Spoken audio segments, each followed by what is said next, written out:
ವಿರಾಮದ ನಂತರ ಮತ್ತೊಮ್ಮೆ ಪ್ರೀತಿಯ ಸ್ವಾಗತ ಬ್ರಹ್ಮಾಂಡ ಕಾರ್ಯಕ್ರಮಕ್ಕೆ. ಗುರುಜಿ, ವಿರಾಮಕ್ಕೂ ಮುನ್ನ ಮಾತೃವಿನ ಮಹತ್ವ ಎಂಥದ್ದು ಅನ್ನೋದನ್ನು ತಿಳಿಸ್ಕೊಡೋದ್ರ ಜೊತೆಯಲ್ಲಿ ಮನುಷ್ಯರಲ್ಲಿ ಎಷ್ಟು ವಿಧ, ಅವರ ನಡವಳಿಕೆಗಳು ಹೇಗಿರುತ್ತೆ ಅನ್ನೋದನ್ನು ತಿಳಿಸ್ಕೊಡ್ತೀನಿ, ಕಾಯ್ತಾ ಇರಿ ಅಂತ ಹೇಳಿದ್ರಿ. ಈಗ ಆ ವಿಚಾರಗಳನ್ನು ಮುಂದುವರ್ಸೋಣ್ವೆ.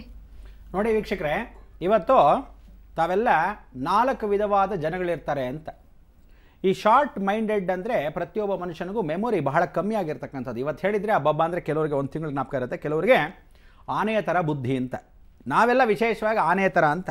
ಸಾಧಾರಣವಾಗಿ ನೋಡಿ, ಒಂದು ಸಲ ನೋಡಿದರೆ 100 ವರ್ಷ ಕಾಲ ಬದುಕಿದ್ರೆ ಅಲ್ಲಿವರೆಗೂ ಜ್ಞಾಪಕ ಇಟ್ಕೊಂಡಿರ್ತೀವಿ. ಕೆಲವರು ಇವತ್ತು ಹೋಗಿದ್ದು ನಾಳೆ ಏನು ಹೇಳಿದ್ರು ಗೊತ್ತಾಗಿಲ್ಲ, ಮರ್ತೋದೆ ಅಂತಾರೆ. ಅಂದರೆ ಅಷ್ಟು ಶಾರ್ಟ್ ಮೆಮೊರಿ ಇರ್ತಕ್ಕಂಥ ಜನಗಳೇ ಜಾಸ್ತಿ ಹೆಚ್ಚಾಗಿರ್ತಕ್ಕಂಥ ವಿಚಾರ. 4 ವಿಧವಾದ ಜನಗಳಿರ್ತಾರೆ, ಜ್ಞಾಪಕ ಇಟ್ಕೊಳ್ಳಿ, ಸರಿಯಾಗಿ ಬರ್ಕೊಳ್ಳಿ. ಎಷ್ಟೋ ಸಲ ಹೇಳಿದ್ದೀನಿ ಮಾಧ್ಯಮಗಳೆಲ್ಲ, ಆದರೂ ಸಹ ಒಂದು ಸಲ ಜ್ಞಾಪಕ ಇಟ್ಕೊಳ್ಳಿ. ಒಂದು ಸಲ ಒಂದು ಭಾಗ ಒಂದು ಜನ ಏನು ಹೇಳುತ್ತೆ ಅಂದರೆ, ಒಂದು ಪಂಗಡ 4 ಭಾಗದಲ್ಲಿ.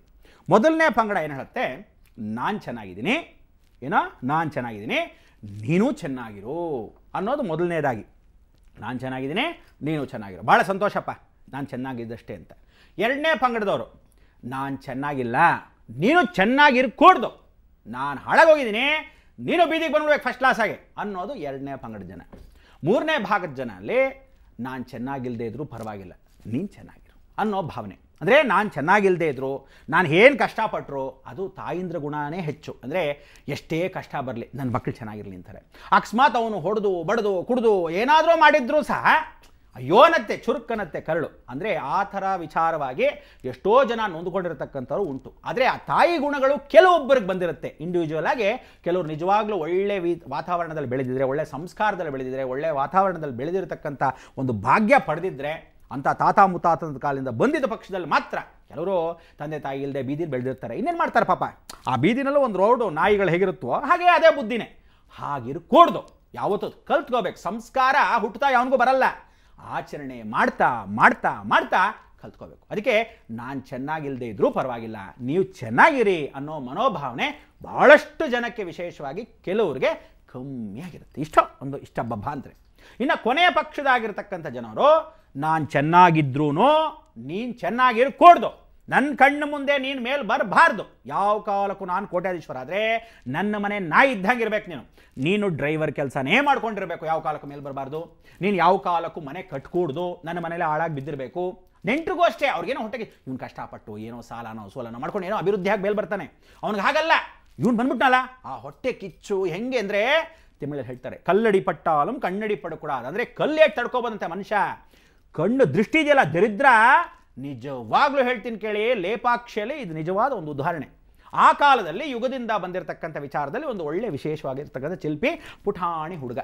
ಅಮ್ಮ ಹಸುವಾಗ್ತಾ ಇದೆಯಮ್ಮ ಅಂತ. ಭಾಳ ಸಂತೋಷ, ಹಸುವಾಗ್ತಾ ಇದೆಯಾ, ಏನು ಮಾಡ್ತಾ ಇದೆಯಾ, ಹಸುವಾಗ್ತಾ ಇದೆಯಾ, ನಾನು ಒಂದು ರೌಂಡು ಏನಾದರೂ ಒಂದು ಮಾಡ್ಕೊಂಬರ್ತೀನಿ ಅಂತ ಹೋಗಿ ನೋಡ್ತಾಳೆ, ಏನೂ ಇರಲ್ಲ, ಒಂದು ಸ್ವಲ್ಪ ಮಟ್ಟಿಗೆ ನುಚ್ಚಿರುತ್ತೆ. ಆ ನುಚ್ಚಲ್ಲಿ ಏನಾದರೂ ಒಂದು ಅಡುಗೆ ಮಾಡಬೇಡ ಅಂತ ತಕ್ಷಣ ಹೋಗ್ತಾಳೆ.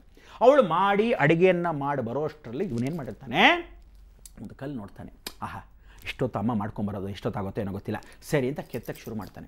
ಇವತ್ತು ನೀವು ಹೋಗಿ ಲೇಪಾಕ್ಷಿಯಲ್ಲಿ ನೋಡ್ಬೋದು, ವಿಶೇಷವಾದ ದೇವಾಲಯ, 30 ಅಡಿ ವಿಗ್ರಹ. ಅಂದರೆ ಹಾವಿನ 5 ಹೆಡೆಗಳು, ಮಧ್ಯದಲ್ಲಿ ಶಿವಲಿಂಗ, ಭಾಳ ವೈಶಿಷ್ಟ್ಯವಾಗಿರ್ತಕ್ಕಂಥದ್ದನ್ನು ಅಡುಗೆ ಮಾಡಿಕೊಂಡು ಬರೋದ್ರೊಳಗೆ. ಅಂದರೆ ಕೆಲವ್ರು ಏನು ಹೇಳಿದ್ರು ಅಂದರೆ, ತಲೆಹಟ್ಟುಗಳಿರ್ತಾರಲ್ಲ, ಅಯ್ಯೋ ಅಡುಗೆ ನಿಧಾನಕ್ಕೆ ಮಾಡಿದ್ಲೇನೋ ಅಂತ.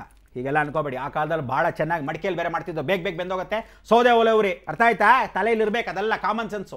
ಹಾಗೆ ಅವಳು ಅಡುಗೆ ಮಾಡ್ಕೊಂಬರೋದ್ರೊಳಗೆ ಆ 30 ಅಡಿ ವಿಗ್ರಹನ, ಶಿಲೆಯನ್ನು ಕೆತ್ತಿಟ್ಟ. ಅಮ್ಮ ಬಂದ್ಲು ಅಡುಗೆ, ಬಾಪ ಊಟ ಬಿಡ್ತು. ಹೀಗೆ ತಕ್ಷಣ ತಿರುಗಿ ನೋಡಿದ್ಲು, ಮೇಲ್ಭಾಗ ನೋಡ್ತಾಳೆ, ದೊಡ್ಡ ವಿಗ್ರಹ. ಆ ಕ್ಷಣಕ್ಕೆ ಏನು ಅಡುಗೆ ಮಾಡೋಕ್ಕಷ್ಟರಲ್ಲಿ ಇಷ್ಟು ಬೇಗ ಮಾಡಿಬಿಟ್ಟು. ಅಂದರೆ ತಾಯಿ ದೃಷ್ಟಿ ಕೆಟ್ಟದಲ್ಲ, ಆದರೆ ಅದನ್ನು ನೋಡಿದ ತಕ್ಷಣ ಆ 30 ಅಡಿ ಕಲ್ಲು ಸಟ ಸಟ ಚಟ ಅಂತ ಸೀಳೋಯ್ತು. ಆ ಸೀಳು ಹೋಗಿದ್ದ ಆವತ್ತಿನ ದಿವಸ ಇವತ್ತು ಸಾಕ್ಷಿಭೂತವಾಗಿ ಆವತ್ತಿಂದ ಬರೆದಿರೋ ಶಾಸನ ಅಂದರೆ, ಕಳ್ಳಡಿ ಪಟ್ಟಾಲುಂ ಕಣ್ಣಡಿ ಪಡುಕೂಡ. ಕಲ್ಲು ಏಟು ತಡೆದಿತ್ತಂತೆ ಜಗತ್ತು, ಮನುಷ್ಯ ಕಣ್ಣು ದೃಷ್ಟಿ ಅಷ್ಟು ಕೆಟ್ಟದು. ಅದಕ್ಕೆ ಕೆಲವರೆಲ್ಲ ಮನೆಗೆ ಬರ್ತಾರೆ, ಬಂದ ತಕ್ಷಣ ಏನ್ರಿ ಕಾರು ಬಂಗಲೆಲ್ಲ ತೊಗೊಂಡೋಗಿದ್ದೀರಾ ಅಂತ ಅವ್ನು ಸುಮ್ಮನೆ ನೋಡ್ಕೊಂಡೋಗಿರ್ತಾನೆ ಅಷ್ಟೇ. ಅವ್ನು ನೋಡ್ಕೊಂಡು ಮನೆಗೆ ಹೋಗಿರ್ತಾನೆ, ನಿಮ್ಮಲ್ಲ ಶೋಕೇಸ್ ಪಠಾರನ್ನು ಮುರಿದೋಗಿರುತ್ತೆ. ಅಥವಾ ಯಾವ್ದಾದ್ರು ಮಂದಿ, ಫಸ್ಟ್ ಕ್ಲಾಸಾಗಿ ಸೋಫಾ ಹಾಕೊಂಡಿದ್ದೀರಾ ಅಂತಾನೆ ಹಿಂಗೆ ಕೂತ್ಕೊಂಡಿರ್ತಾನಲ್ಲ, ಹಿಂಗೆ ಕುಕ್ಕರ್ಸ್ಕೊಂಡು ಹೋಗಿರ್ತಾನೆ, ಹೊಸ ಸೋಫಾ ಮುರಿದಾಕೋಗಿರ್ತಾನೆ. ಹೊಟ್ಟೆ ಕಿಚ್ಚು ಹೆಂಗಿರುತ್ತೆ ಅಂದರೆ, ಆ ಸೋಫಾ ಮುರಿದಾಕ್ಬಿಟ್ಟು ಹೋಗಿರ್ತಾನೆ. ಅದಕ್ಕೆ ಹೇಳೋದು. ನಾನು ಅದಕ್ಕೆ ಒಂದೊಂದ್ಸರಿ ಏನು ಮಾಡ್ತೀನಿ ಗೊತ್ತಾ, ಒಂದು ವಿಚಾರ ಹೇಳ್ತೀನಿ ಕೇಳಿ. ಯಾರ ಮನೆಗೆ ಹೋದ್ರು ಸೋಫಾ ಮೇಲೆ ಕೂತ್ಕೊಳ್ಳೋದಲ್ಲ. ಅಕಸ್ಮಾತ್ ಇದ್ರೆ ಗಟ್ಟಿಯಾಗಿದೆ ಅಂತ ಕೇಳ್ತೀನಿ. ಯಾಕೆಂದರೆ ಕೂತ್ಕೊಳ್ಳಿ ಸ್ವಾಮಿ, ನೀವೇ ಫಸ್ಟ್ ಕೂತ್ಕೊಂತಿರೋದು ಅಂತ ಅಂದ್ಬಿಡ್ತಾರೆ. ನಾ ಕೂತ್ಕೊಳ್ಳೋದು, ಇವ್ರು ಸರಿಯಾಗಿ ಮಾಡದೇ ಇರೋದು, ನಾನು ಕೆಳಗೆ ಬೀಳೋದು. ಯಾಕೆ ಬೇಕು ದರಿದ್ರ? ಅಯ್ಯೋ ರಾಮಚಂದ್ರ. ಹೀಗೆಲ್ಲ ಜೀವನದಲ್ಲಿ ಪ್ರತಿಯೊಬ್ಬರು ತಿಳ್ಕೊಳ್ಳಿ, ನಗ್ನಗ್ತಾ ಆನಂದವಾಗಿರಬೇಕು. ಆದರೆ ಈ 4 ಕ್ಯಾಟಗರಿ ಜನಗಳು ಮಾತ್ರ ಯಾವ ಕಾಲಕ್ಕೂ ಮರಿಬೇಡಿ. ನಿಜವಾಗ್ಲೂ ಮನುಷ್ಯನಿಗೆ 4 ಕ್ಯಾಟಗರಿ ಜನನ ಮಾಡಿಟ್ಟಿದ್ದಾನೆ, ಸೃಷ್ಟಿ ಮಾಡಿದ್ದಾನೆ ಭಗವಂತ. ಇಂಥ ಒಂದು ಭಗವಂತನ ನಾವು ಲೀಲೆಗಳನ್ನು ಸಾಕಷ್ಟು ಜನ ನೋಡಿದ್ರೂ ಸಹ ವಿಶೇಷ ವೈಶಿಷ್ಟ್ಯ ಎಲ್ಲನೂ ತಿಳ್ಕೋಬೇಕಾದ್ರೆ ಮನಸ್ಸು. ಅದಕ್ಕೆ ಸಂಸ್ಕಾರ ಅನ್ನೋದು ಒಬ್ಬ ಮನುಷ್ಯನಿಗೆ ಪ್ರತಿಪೂರ್ವಕವಾಗಿ ಬರಬೇಕೇ ಹೊರತು, ಹುಟ್ಟುತ್ತಾ ಬರಬೇಕೇ ಹೊರತು, ತಾಯಿ ಕಳಿಸ್ಕೊಡ್ತಾಳೆ ಮೊದಲಾಗಿದ್ರೂ ಎಷ್ಟೋ ಜನಕ್ಕೆ ಅನಾಥರಾಗಿ ಹುಟ್ಟು ಬೆಳೆದಿರತಕ್ಕಂಥವ್ರಿಗೆ ಒಂದು ದಾರಿ ಇರಲ್ಲ. ಪ್ರತಿಯೊಬ್ಬನಿಗೂ ಆ ದುರಾಸೆ, ದುರಾಭಿಮಾನ ಅಂತಕ್ಕಂಥದ್ದು ವಿಚಾರ ಇರುತ್ತೆ. ಆದರೂ ಸಹ ನೀವೇನು ಮಾಡಬೇಕು, ಯಾವ ಕಾಲಕ್ಕೂ ತಿಳ್ಕೊಳ್ಳಿ, ಬೇರೆಯವ್ರು ನೋಡಾದರೂ ಕಲ್ತ್ಕೊಳ್ಳಿ. ಆದರೆ ಹಿತ್ತಾಳಿ ಕಿವಿ ಮಾತ್ರ ಆಗಬೇಡಿ. ಯಾವತ್ತೂ ತಿಳ್ಕೊಳ್ಳಿ, ಇನ್ನೊಬ್ಬರನ್ನ ಕಿವಿ ಕೊಟ್ಟು ಹಿತ್ತಾಳಿ ಕಿವಿ. ಕೆಲವರು ಹೇಳ್ತಾರೆ, ನೋಡೋ ನಿನ್ನ ಹೆಂಡ್ತಿನ ಹುಷಾರಾಗಿಟ್ಕೋ, ಪಾಪ ಅವಳು ಒಳ್ಳೆಯವಳಾಗಿರ್ತಾಳೆ, ನಿನ್ನ ಹೆಂಡ್ತಿ ಹುಷಾರಾಗಿಟ್ಕೋ. ಯಾವ ಕಾಲಕ್ಕೂ ಹೆಂಡ್ತಿನ ಹದ್ಬಸ್ತಿಂದ ಬಿಡ್ಬೇಡ.